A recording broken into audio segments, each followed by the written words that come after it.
It all started on a weekend when Jimmy and Andy went deep in the forest in search of a waterfall.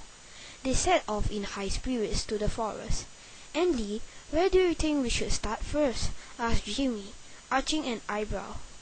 I think we should start from the coast towards the forest," Andy replied, fumbling through his bag for the map. After a long search, they got really tired, so they built up a barsha for themselves and ate some of their potato chips that they had prepared earlier on. It is already so late, and we have not found the waterfall yet. I suggest we go home now. I'm very tired," Jimmy grumbled, wiping off his perspiration. "No, we cannot leave like that. We have been searching for the waterfall for so many hours, so we cannot give up.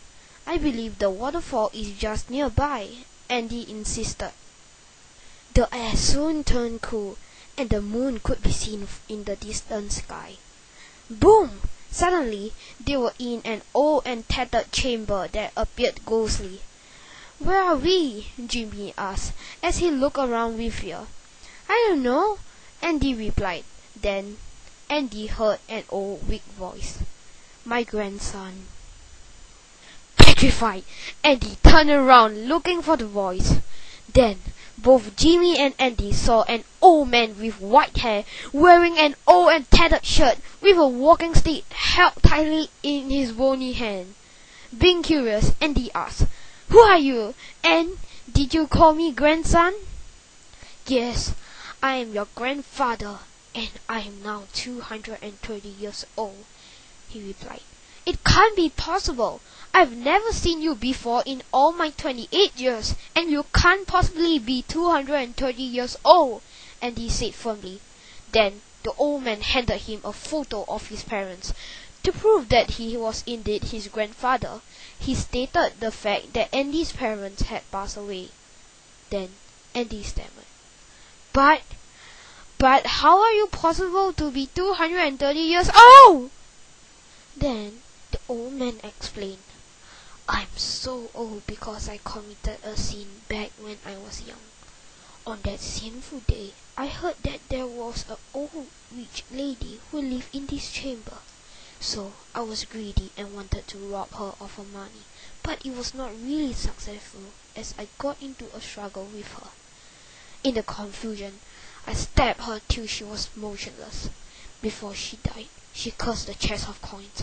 So the second generation of our family, which is your mom and dad, will have to die, and the third generation will have to take up the responsibility to break the curse." After hearing what the old man said, Andy began to believe him. Then the old man led Jimmy and Andy to a room full of cobwebs. He shoved away an old piece of cloth, and inside was a golden chest.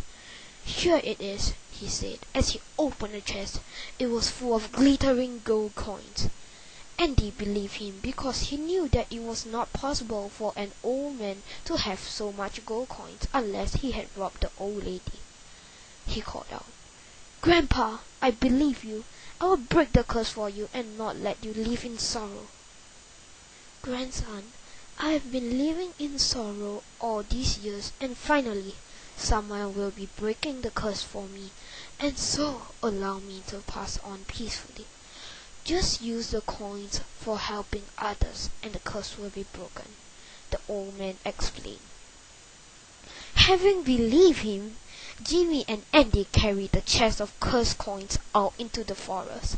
Before they went, Andy shouted, "Grandfather, I will break the curse for you in 3 days' time."